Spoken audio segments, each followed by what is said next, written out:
नमस्कार,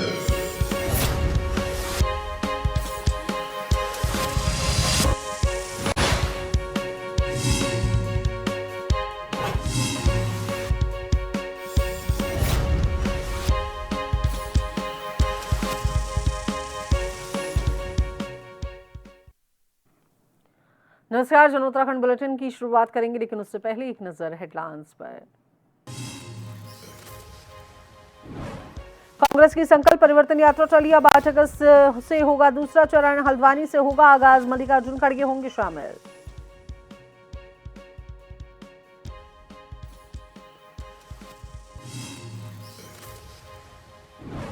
रुड़की और पिरान कलियर में एसआईआर नोटिस से ग्रामीणों में बड़ी चिंता। प्रशासन बोला घबराएं नहीं, सिर्फ सत्यापन प्रक्रिया, अफवाहों से बचने की अपील।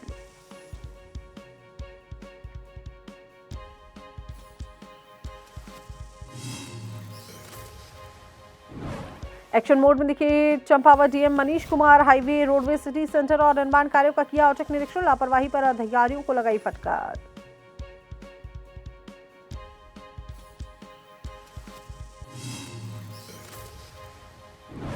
खटीमा में वन विकास निगम की नीलामी पर उठे सवाल। 21,000 में खरीदा शीशम का पेड़ कथित फर्जीवाड़े से काटकर ले जाने के आरोप। व्यापारी ने एसडीएम से निष्पक्ष जांच और दोषियों पर कार्रवाई की मांग।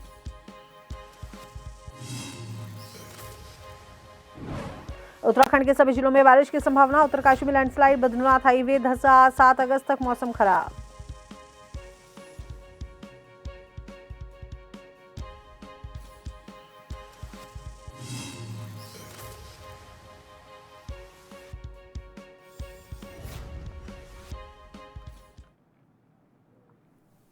तो चलिए बात कर लेते हैं खबरों पर विस्तार से। देहरादून में प्रधानमंत्री नरेंद्र मोदी ने वर्चुअली माध्यम से नशा मुक्त युवा फॉर विकसित भारत अभियान के तहत युवाओं को संबोधित किया और इस दौरान देहरादून के निजी कॉलेज के 250 छात्र छात्राएं लाइव कार्यक्रम से जुड़े और उनके विचारों को सुना। माय भारत देहरादून और सजग इंडिया के संयुक्त तत्वाधान में आयोजित इस कार्यक्रम में विभिन्न प्रतियोगिताओं के विजेताओं को सम्मानित यहां पर किया गया और कार्यक्रम के मुख्य अतिथि अपर सचिव बंशीधर तिवारी ने युवाओं को नशा मुक्त समाज के निर्माण में सक्रिय योगदान देने का संदेश दिया।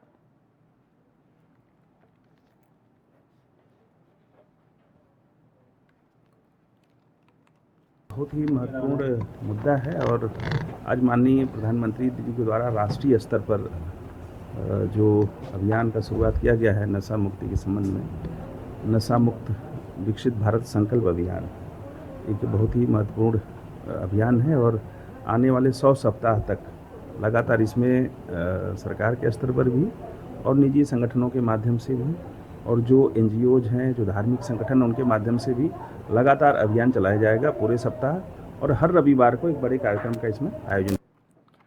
मानसून के दौरान पर्वतीय और ग्रामीण क्षेत्रों के अस्पतालों में दवाइयों की उपलब्धता को लेकर राष्ट्रीय स्वास्थ्य मिशन के प्रबंध निदेशक संदीप तिवारी ने आश्वस्त किया है कि मौजूदा समय में सभी आवश्यक दवाओं का पर्याप्त स्टॉक उपलब्ध है।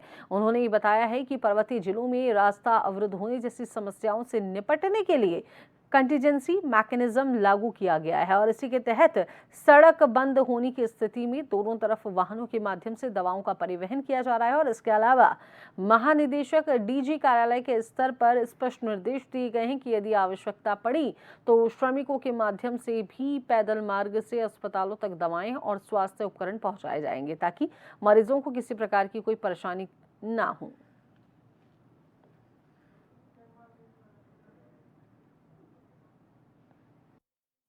हैं और दवाइयों के लिए फिलहाल अभी हमारे जो स्टॉक्स हैं पर्याप्त उपलब्ध हैं और जहाँ जहाँ अवरुद्ध होता है वहाँ पे हम कंटिजेंसी मैकेनिज्म लगाते हैं। सड़क के दोनों तरफ वाहनों के माध्यम से उनको ट्रांसपोर्ट किया जाता है और डीजी ऑफिस से भी निर्देश हैं जहाँ पे कहीं लेबर के माध्यम से ट्रांसपोर्ट करना होगा तो आवश्यक दवाइयों को, उपकरणों को ट्रांसपोर्ट किया जाएगा।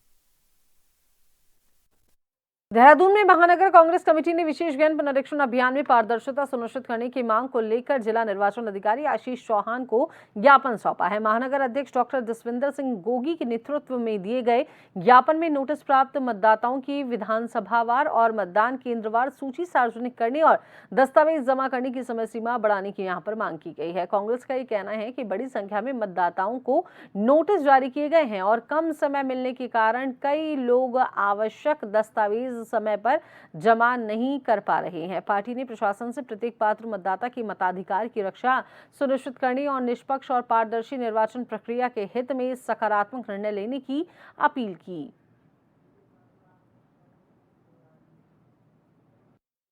निर्वाचन अधिकारी देहरादून को महानगर कांग्रेस कमेटी देहरादून के माध्यम से सभी साथियों के द्वारा आज हम लोगों ने ज्ञापन प्रेषित किया है और उसमें हम लोगों ने बताया है कि टोटल देहरादून में जो है 5 लाख के आसपास नोटिस सर्व किए जा रहे हैं। हमारी मांग है इलेक्शन कमीशन से, जो नोटिस सर्व किए जा रहे हैं इसमें लगभग 4 लाख के आसपास डाटा वो है जो उसमें एनोमली के जो नोटिस हैं और बाकी है अनमेरिड वाले। तो हमने डिमांड की है, मांग की है कि इन सभी के नोटिस की एक सूची जो है विधानसभा वाइज, पोलिंग स्टेशन वाइज हमें उपलब्ध कराई जाए और जो इसमें समय सीमा दे रखी है अपील के लिए, तो समय सीमा को बढ़ाया जाए। लोहाघाट में नगर पंचायत द्वारा लाखों रुपए की लागत से निर्मित सब्जी व मीट मंडी बदहाल स्थिति में पहुंच गई है। वर्तमान में यहां केवल 8 मीट दुकानें संचालित हैं, जबकि 30 से 40 सब्जी दुकानें खाली पड़ी क्षतिग्रस्त हो रही हैं। मीट व्यापारियों ने ये आरोप लगाया है कि उन्हें मंडी में तो शिफ्ट कर दिया गया है, लेकिन शौचालय, पेयजल और पक्के रास्ते जैसी मूलभूत सुविधाएं नहीं दी गई हैं। मंडी में गंदगी, कीचड़, अव्यवस्थित पार्किंग से कारोबार लगातार प्रभावित हो रहे हैं। व्यापारियों व स्थानीय लोगों ने जिलाधिकारी से सुविधाएं बढ़ाने, दुकानों की मरम्मत कराने तथा सब्जी मंडी या नई मार्केट संचालित करने की मांग की है।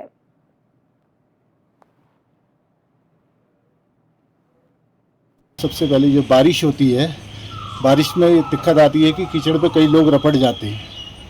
दूसरी बात यह है कि यहाँ पर इंटरलॉक टाइल लगनी चाहिए, एक मूत्रालय बनना चाहिए और जो भी व्यवस्थाएं उन चीज़ों पे ध्यान देना चाहिए नगर पालिका ने। और कई दिनों से 4 साल से दुकानें टूटी पड़ी हैं, उनके लिंटर टूटे पड़े हैं, 4-5 साल हो गए, इसमें बनाने का कोई संज्ञान नहीं है इनके लिंटरों को।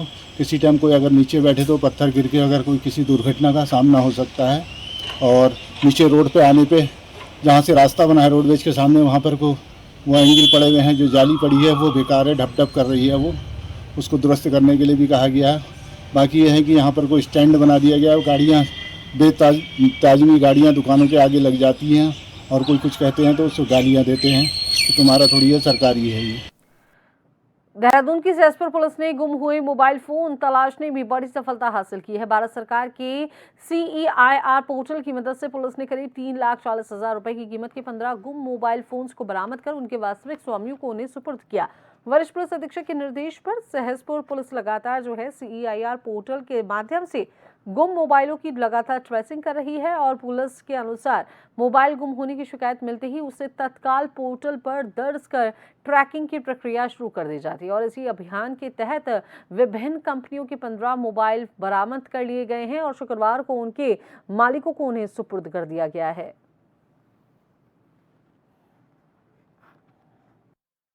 हमारे महीने में हर महीने आइए जो लोग मोबाइल खोते हैं तो हमारे थाने में जो 3 मोबाइलें गुमशुदगियाँ लिखी जाती हैं। तो CI पोर्टल है, ये इसीलिए स्पेशल बनाया गया है कि जो लोगों के मोबाइल खो जाते हैं तो उस पोर्टल के माध्यम से अब तक हमने इस महीने हमने 15 मोबाइल ढूंढे हैं और जो लगभग उनकी कीमत 3.5 लाख रुपए है। तो लोगों में काफ़ी खुशी है कि भाई इनके मोबाइल मिल गए हैं, क्योंकि ये लोगों को उम्मीद नहीं होती कि इनके मोबाइल मिल जाएंगे। तो लोगों में काफ़ी खुशी है कि इस पोर्टल के माध्यम से इनके मोबाइल बहुत जल्दी मिल भी गए। मेरा फ़ोन 11 जुलाई 2026 की रात्रि को खो गया था, जिसकी शिकायत मैंने थाना कोतवाली सहसपुर में दर्ज की थी और उनकी बदौलत मेरा फ़ोन आज मुझे वापस मिल गया है। मैं उत्तराखंड पुलिस का दिल से धन्यवाद करना चाहूँगा। मेरा फ़ोन गुम हो चुका था, मैंने सहसपुर थाने में रिपोर्ट लिखाई थी और बहुत बहुत शुक्रिया करता हूँ, मेरा फ़ोन इतनी जल्दी मिल गया है। Thanks to Uttarakhand government, thanks to Sahaspur police station. Doiwala के भानियावाला स्थित सपेटा बस्ती में देर रात कुछ दबंगों द्वारा 2-3 घरों में घुसकर जमकर तोड़फोड़ करने का एक मामला सामने आया है और ये आरोप है कि हमलावरों ने घर में अकेली मौजूद महिलाओं और बच्चों के साथ मारपीट की और अभद्रता की। घटना की सूचना मिलते ही पुलिस टीम और स्थानीय जनप्रतिनिधियों ने मौके पर पहुंचकर पीड़ितों से मुलाकात की। स्थानीय लोगों ने पुलिस से दोषियों के खिलाफ सख्त कार्रवाई की मांग की है और जिसके बाद पुलिस अब मामले की जांच पड़ताल कर रही है।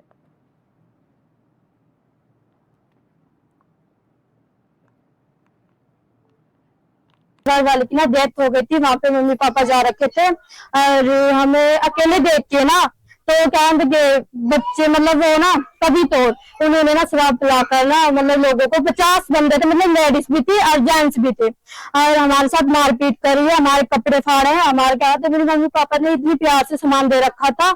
हाँ, 20 अप्रैल को शादी हुई थी हमारी, और का सामान था, और उन्होंने इतनी तगड़ी वारदात करी, वो सामान भी पड़ा उनका, मतलब वो सामान पड़ा डंडों से, मतलब लाठी से, और कुल्हाड़ी भी लेके आ रखे थे, और भी सामान था उनके पास। कल रात की बात है, मम्मी पापा तो रिश्तेदारी की डेथ में कोई किसी की डेथ हो गई थी, वो चले गए थे मोथरा वाले, सगा भाई था मम्मी लोगों का, और हम दोनों अकेली थी, मैं और मेरी देवरानी।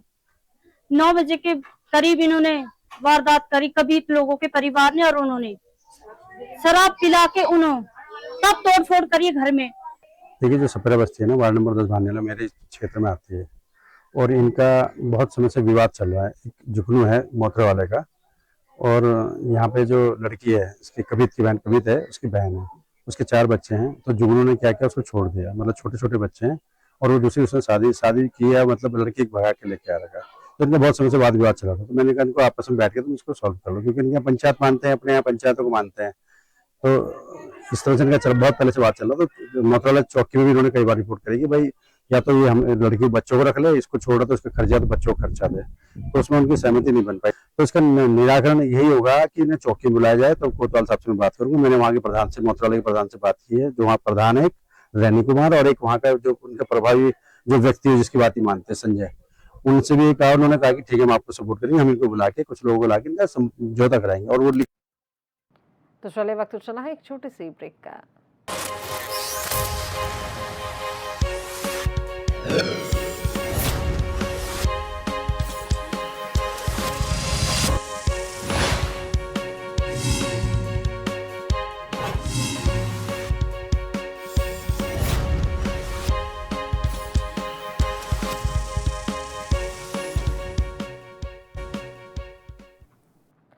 ब्रेक का स्वागत है। खबरों के सिलसिले को आगे बढ़ाते हैं। तो चंपावत में जिलाधिकारी मनीष कुमार ने जिला चिकित्सालय से रोडवेज स्टेशन तक राष्ट्रीय राजमार्ग, निर्माणाधीन पार्किंग, पेयजल पाइपलाइन, नालियों, सिटी सेंटर और सफाई व्यवस्था का व्यापक निरीक्षण उन्होंने किया। और निरीक्षण के दौरान उन्होंने लापरवाही पर नाराजगी जताते हुए संबंधित विभागों को सभी कार्य तय समय सीमा में पूरे करने, गुणवत्ता के साथ पूरा करने के निर्देश दिए हैं।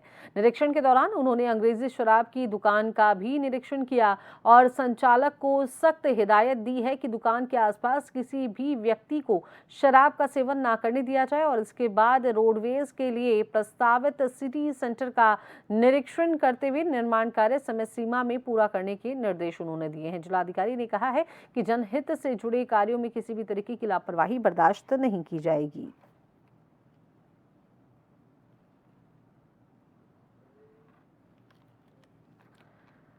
रुड़की विधानसभा में करीब 32,000 और पिरान कलिया विधानसभा में लगभग 44,000 मतदाताओं को नोटिस भेजे गए हैं। ज्वाइंट मजिस्ट्रेट दीपक रामचंद्र सेठ ने बताया है कि जिन मामलों के नाम, उम्र, माता पिता के विवरण, स्पेलिंग, सरनेम, जाति सूचक शब्द, जुड़वा बच्चों की प्रविष्टि या पारिवारिक मैपिंग में विसंगतियां मिली हैं, केवल उन्हीं मतदाताओं को नोटिस जारी किए गए हैं। उन्होंने ये भी कहा है कि संबंधित मतदाता निर्धारित 11 वैध दस्तावेजों में से किसी एक को अपनी बीएलओ के पास जाकर जमा कर सत्यापन कराएं। सत्यापन के बाद सभी त्रुटियों को सुधार दिया जाएगा, उसमें सुधार कर दिया जाएगा। प्रशासन ने लोगों से अफवाहों पर ध्यान न देने की अपील की है और समय पर प्रक्रिया पूरी करने की अपील की है।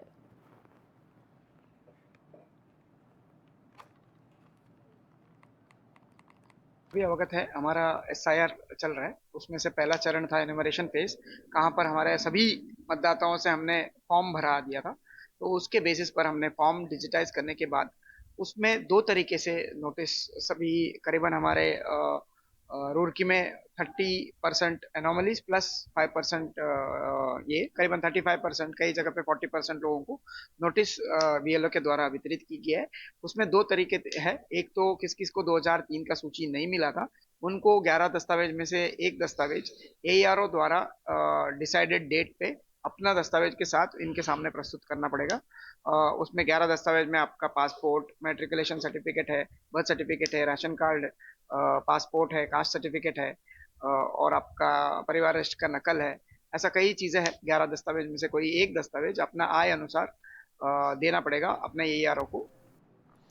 उत्तराखंड के सरकारी मेडिकल कॉलेजों से सस्ती दरों पर MBBS और PG की पढ़ाई करने के बाद बॉन्ड तोड़कर पहाड़ों में सेवा देने से बचने वाले डॉक्टरों पर सरकार अब जो है सख्त कार्रवाई की तैयारी में है। कैबिनेट में ऐसा विधेयक लाया जा रहा है जिसके तहत सरकारी मेडिकल कॉलेजों से पढ़े डॉक्टरों को दूरस्थ क्षेत्रों में कम से कम 3 साल सेवा देनी होगी और इसके बाद ही उन्हें PG कोर्स के लिए सरकार से NOC मिलेगी। तो वहीं पिछले 3 वर्षों में बॉन्ड तोड़ने वाले करीब 200 ऐसे डॉक्टर्स हैं जिनके खिलाफ रिकवरी सर्टिफिकेट जारी की जा चुकी है।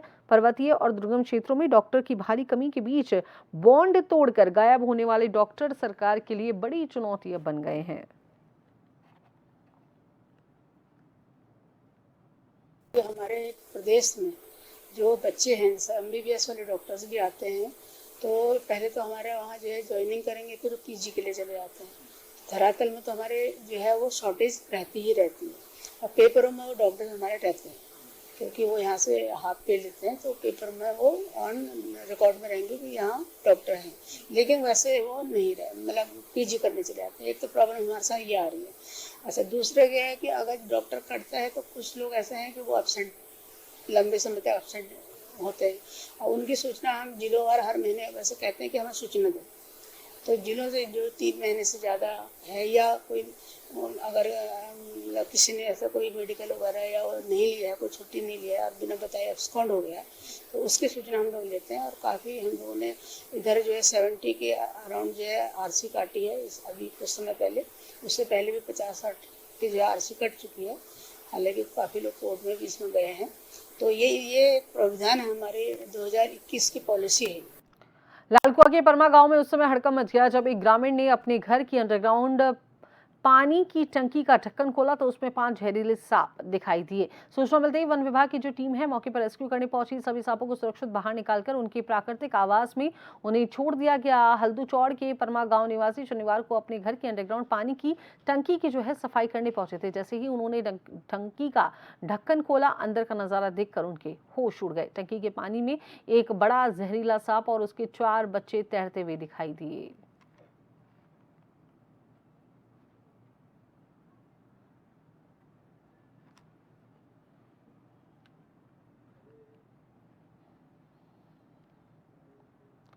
उत्तराखंड कांग्रेस ने संकल्प परिवर्तन यात्रा के दूसरे चरण की शुरुआत फिलहाल टालने का फैसला किया है। कांग्रेस विधायक प्रीतम सिंह ने बताया है कि पहले चरण में पार्टी ने प्रदेश के करीब 10 लाख लोगों तक पहुंच बनाकर उन्हें यात्रा से जोड़ा था और दूसरे चरण की शुरुआत 2 अगस्त से प्रस्तावित थी, लेकिन SIR की प्रक्रिया के चलते कार्यक्रम में बदलाव किया गया है। प्रीतम सिंह ने बताया है कि अब कांग्रेस की जो संकल्प परिवर्तन यात्रा है उसका दूसरा चरण 8 अगस्त से शुरू होगा और इसी दिन कांग्रेस के राष्ट्रीय अध्यक्ष मल्लिकार्जुन खड़गे हल्द्वानी पहुंचेंगे।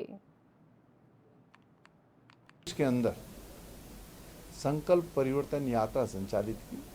फर्स्ट फेज में हमने प्रदेश की 10 जनपदों को इसमें सम्मिलित किया था और हमें 2 अगस्त से हम इस यात्रा को फिर से प्रारंभ करना चाहते थे, लेकिन SIR की प्रक्रिया गतिमान है, इसलिए हमने निर्णय लिया है कि 8 अगस्त को हमारे राष्ट्रीय अध्यक्ष मल्लिकार्जुन खड़गे जी हल्द्वानी आ रहे हैं, तो उनके कार्यक्रम के बाद हम 10 तारीख के बाद फिर ये निर्धारित करेंगे कि देहरादून, हरिद्वार और उधम सिंह नगर में हम किन किन तिथियों में इस संकल्प यात्रा को ले जाने का काम करेंगे।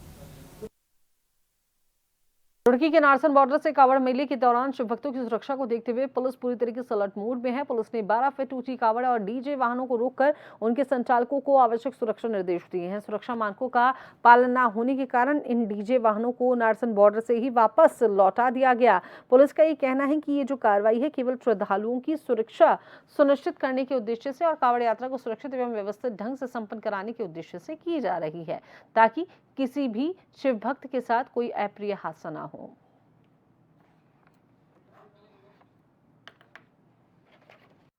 एरिया हमारा, वहाँ पर नोटिस बोर्ड भी लगे हैं और हमारा फोर्स भी है और जो पहले तय हुआ था इंटरसेट कोऑर्डिनेशन मीटिंग में कि 14 और 12 फीट लंबाई चौड़ाई कांवड़ की, बड़ी कांवड़ की, उसको इन्फोर्स करने के लिए हमारे फोर्स है और जो इससे बड़े DJ वाहन उस तरीके के आ रहे हैं तो उनको फिर ये बोला जा रहा है कि निर्धारित मापदंड का बना के वो यहाँ पे लाएं और जो पैदल कांवड़ है उसकी 6 फीट ऊंचाई है उसका इंश्योर किया जा रहा है। तो वहीं बस्तर जिले के रायपुर से एक खबर है जहां पर एक ऐसा मामला सामने आया है जहां पर लोगों का खासा आक्रोश देखने को मिल रहा है। बस्तर जिले के राजपुर गांव में सार्वजनिक वितरण प्रणाली की उचित मूल्य दुकान में अनियमितता का मामला सामने आया। ग्रामीणों ने आरोप लगाया है कि हितग्राहियों को 35 किलो चावल की जगह केवल 31 किलो चावल दिया जा रहा है। ग्रामीणों ने वीडियो बनाकर दावा किया है कि दुकान के तराजू में 35 किलो वजन दिखाया गया, लेकिन दूसरे तराजू से जांच करने पर चावल का जो वजन है वो 31 किलो निकला है। ग्रामीणों ने मामले की शिकायत बस्तर एसडीएम और खाद्य विभाग से कर जांच की मांग की है। शिकायत के बाद खाद्य विभाग की टीम ने गांव पहुंचकर राशन की दुकान की जांच शुरू कर दी है। अधिकारियों ने कहा है कि जांच रिपोर्ट के आधार पर आगे की कार्रवाई की जाएगी।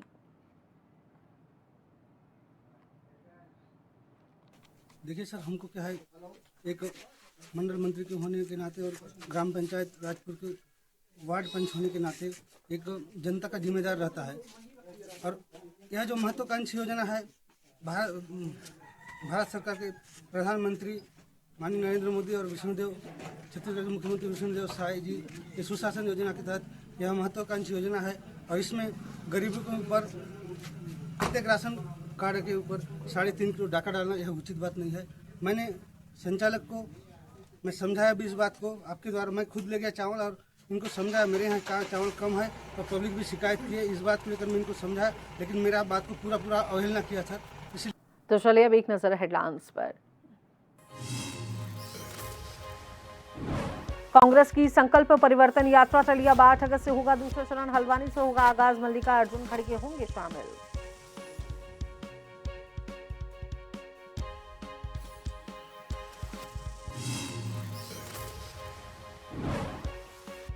रुड़की और प्रधान कलियर में एसआईआर नोटिस से ग्रामीणों में बड़ी चिंता। प्रशासन बोला घबराएं नहीं, सिर्फ सत्यापन प्रक्रिया, अफवाहों से बचने की अपील।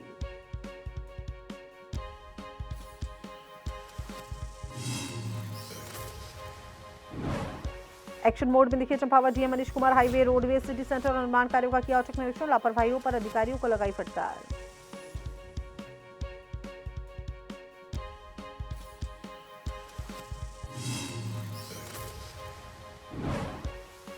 खटीमा में वन विकास निगम की नीलामी पर उठे सवाल। 21,000 में खरीदा शीशम का पेड़, 31 फर्जीवाड़े से काटकर ले जाने का आरोप। व्यापारी ने एसडीएम से निष्पक्ष जांच और दोषियों पर कार्रवाई की है मांग।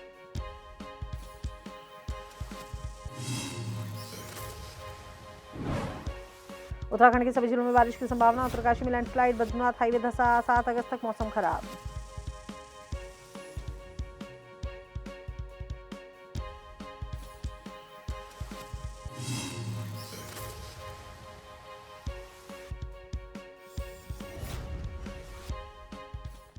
तो अभी के इस बुलेटिन में इतना ही। बने रहिए सन टीवी के साथ।